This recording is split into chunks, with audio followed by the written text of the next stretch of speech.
हमें मालूम था कि 3-4 बड़े जो पूंजीपति हैं उनकी शक्ति हिंदुस्तान के किसानों के सामने खड़ी नहीं हो सकती और वही हुआ। जो 3 काले कानून थे उनको अंत में रद्द करना पड़ा। ये किसानों की, मजदूरों की सफलता है, एक प्रकार से देश की सफलता है। मगर जिस प्रकार से ये कानून रद्द किए गए, बिना कोई डिस्कशन,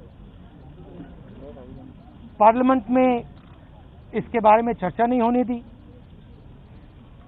ये दिखाता है कि सरकार डिस्कशन से डरती है। जो फार्म लॉस को रिपील किया गया उसमें एक वर्ड लिखा गया, दो चीजें हैं में कि एक तो ये कि एक किसानों का छोटा सा तबका है इस कानून के खिलाफ था। दूसरा, आजादी का अमृत।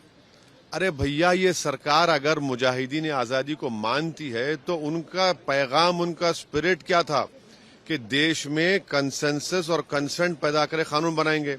यहां पर तो अपनी ब्रूट मेजॉरिटी पर बनाकर आप कहां के आजादी के अमरूद की बात कर रहे हैं। आप तो तौहीन कर रहे हैं उन जंग आजादी के मुजाहिदीन की।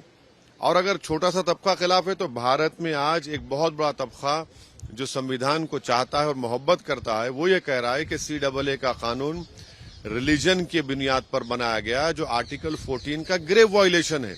इसीलिए हम सरकार से डिमांड करते हैं कि उसको वापस लिया जाए CAA कानून को। है, मुझे समझ में नहीं आ रहा, इतने साल मुझे यहाँ हो गए, ये पहली बार इस तरह का वातावरण मैं देख रही हूँ कि ऑपोजिशन के लीडर बोल रहे थे, मंत्री जी बीच में खड़े होके बोलने लगे, उसके बीच में हंगामा में बिल पास कर दिया।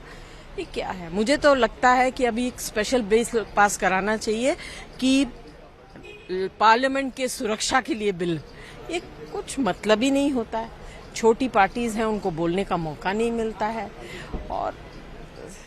और इतना जो नुकसान हुआ है, इतने लोग जो मरे हैं, इतने लोगों ने धरने पे जो बैठे हैं, और जो अभी पैदाइश हुई है खान पान की चीजें, धान हो, गेहूं हो, सब्जियां हो, जिस तरह से दामें बढ़ रही हैं, ये सब चीजों को लेकर बात करना चाहिए था।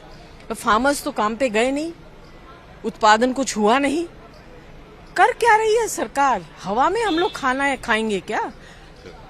पानी भी दूषित है, हवा भी दूषित है, तो जिएंगे कैसे?